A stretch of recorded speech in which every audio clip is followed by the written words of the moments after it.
So I've showed you before about gapping the sheets, and you can see this is one of the houses that we framed, and we gapped the sheets. And I know some of these nails are over penetrated. I'm not worried about that because I double all the amount of nails that go into a house from what the inspection cards say. So I'm not worried about that, but you can see how wet this is because it's been sitting. Again, we're in the Pacific Northwest. We're rushing to go as fast as we can to get the roof on here in order to dry it in. But we gapped these sheets because, again, we know that it's gonna get wet. So we gapped those, and if you notice, there is no wave in the wall. Weird how that works. So again, we crown every single stud that we put into a house, regardless of if it takes us a little more time or not. We don't care about that. I mean, of course, time is money and we want to make more money. However, we're not going to sacrifice the quality of the product that we're producing in order to make more money. So again, you can see a pretty aggressive gap, right? About 1/8, but this gap was probably a hair bigger. And then the sheet got wet, which again, you can see it's visibly wet. They swell up, and if you don't gap them, then your wall's gonna buckle. And then if you throw on top of that you don't crown your studs, then it's gonna be even worse. And again, there's not a wave there. Where? You tell me.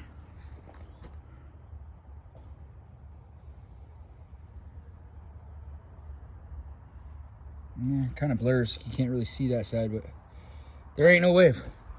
Nothing aggressive. Maybe a couple high studs or something, an 1/8 here or there, but nothing crazy where you're going to be able to fit your fingers behind siding boards and whatnot. And then these are the box outs for the closed soffits. People were mentioning you have to do this and you got to don't cut the tails, set them to a string, etc., etc. But no matter what, we cut them because we have to be able to fit our soffit material up there. Our soffit material comes standard 16 inches. So we do 16 1/4.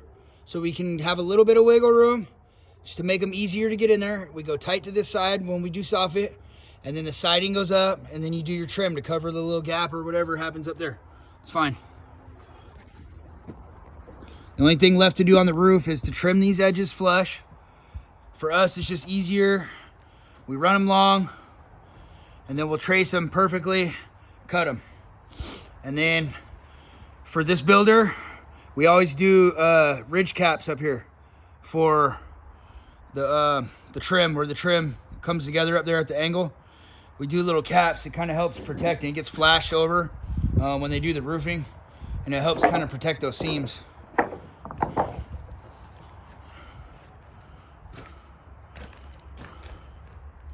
But that's where we're at with this house. Again, you can see the soffit backing up there. That's gonna catch the soffit up there. Up here, for this builder, again, this is a Lexar house. And they do a lot of LP Smart side up here for the gables, solid. And then down here, they'll do the LP Smart side soffit, vented for the venting schedule. And then this will all be hardy lap siding. Well, I guess that's not guaranteed. I guess it could be board and bat, whatever. But it'll be some kind of hardy. And they like to do hardy trim as well, which is what that whiteboard is up there. But that's where we're at. So that's pretty much the whole outside. And I think this is day 12, maybe day 13. For 6 of those days, 7 of those days, we had 4 people. The rest is just me and my one dude. And the plumbers have came in and they've started to do some plumbing. So you can see kind of some of that's going. Got the skylights up there cut out. I got to do the backing for the drywall and whatnot that'll come down, you know, chutes. I don't know what you call them. Skylight chutes. So we're gonna come about a foot up where it planes, and then from the peak of this vault about a foot down, so it keeps it even Stevens, and then that's pretty much what's left to do here. Is just framing up to the vault. So like this is gonna get vaulted, so I gotta connect this with the ledger and then do some backing and whatnot. And then just some minor pickup work. That's what these houses start to look like. We gotta cut out some door plates, ditch some bracing. We probably have one full day left here. And then the builder's project manager, they'll come through and they'll do a final walkthrough. And I'll usually have a small list of things to do that I know of from my end. Just, you know, if I run out of truss screws or anything like that, then I'll put them on the list. And then if the project manager sees anything that we missed, you know, some drywall backing or some truss engineering or whatever the case may be, then they'll have their list, and I'll make sure that we have all the materials here, and then I'll just come back for a half day. And we always do a final punch list. So this is right now our final punch list. And we can scratch some of this off. We did the trim. I fixed the skylights because I did the wrong dimension. Finished the little roof framing that we had to do. Finished the soffit backing. I wrote paper on here twice, so I'll scribble one of those out just to keep my mind going. So all we got left out there is the trim caps, the paper, which looks like I might have misspelled, no. And garage wrap. And then we have this stuff inside, which drywall is not, we're not doing drywall, we're doing drywall backing, and that's just my shorthand.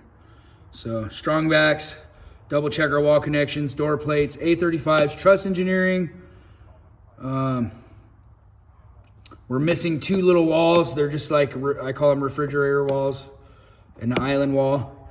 And then our framing to the vault and our drywall backing, which we have most of our backing up, which when you're doing drywall backing, you just want to imagine where they have to put drywall. Like, we know there's going to be a lid here. So obviously this needs drywall backing up there to catch that edge so it's not just flopping.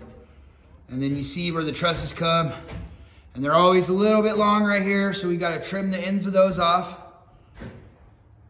right?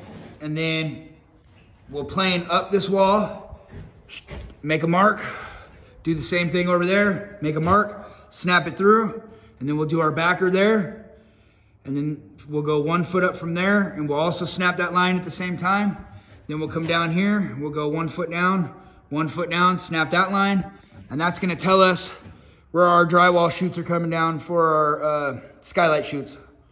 Bam, bam. And then this rat run's gonna be in the way, so I'll have to cut a couple chunks of that out, which is fine, and then I'll move downhill, and then I'll put one uphill just to stiffen that up. You know, drywall backing stuffed up under there. On the side of that truss piece there. Again, we're just thinking about where drywall is gonna hit, right? There's gonna be a lid up there, so it has to catch something. Same thing over here. And I think sometimes when you start out, it's kind of confusing because there's so much going on up there. You see so much lumber exposed. It looks a lot more complicated than the floor for some people, you know, again, just starting out. But it's really not that bad, you know? Drywall backing up there. Looks like we still need a piece up there. That's fine, that's easy. Couple stupid little things. Misframed this door, so I popped the 2 studs out because I actually framed through it like it was a wall for some reason. So I just actually missed the door, so I knocked those 2 studs out. The plumbers needed access anyway, so I cut out the access lid, knocked those 2 studs out to give them room, and then I didn't want to be in their way, so we'll just fix that later. We'll do that tomorrow, easy peasy. Let's see, I can give you an example of what I mean by strong backs. We have one installed out here in the garage. For us in the weather, it's more important for us to hurry up and get the roof done so they can get the roof on to get it dried in, and then we can do this stuff. I know some people are like, no, I have to do every piece of truss engineering and this and that and the other, but when you're in super duper horrible weather, we just hurry up and just get the roof on. But that's a strong back up there. It's a 2x6 on flat to the truss with a 2x4 backer on top of it, Cali corner. And that's gonna help stiffen that up. And then we run a stick from that, you know, in an optimal circumstance where there's uprights, and we've connected 3 uprights. And then we also go an angle down to our rat run just to help stiffen everything up. And I was short probably like 50 truss screws, so that's actually on my list. And then I'll double check. Like, I noticed that even though we passed shear inspection, we missed a couple nails in a couple spots, so I'll do all that tomorrow. But again, that's all easy stuff. But anyways, that's an update of where we're at on this house.